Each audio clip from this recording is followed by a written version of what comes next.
Here I've got Nokia One Plus, and let me show you how to activate safe mode on the following device. So at first you have to tap on the power key and hold it for about 5 seconds. Now keep holding on power off until you see the notification about rebooting to safe mode. And if you truly want to reboot into safe mode, which will disable all third-party applications, click on OK. And just wait a couple of seconds until your device will switch off and then reboot in this safe mode.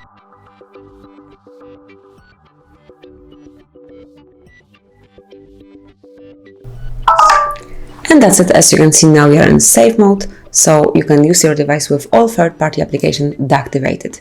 Then if you would like to go back to normal mode, to standard one with all applications active, simply tap on power key and hold it for a while, and then click on restart.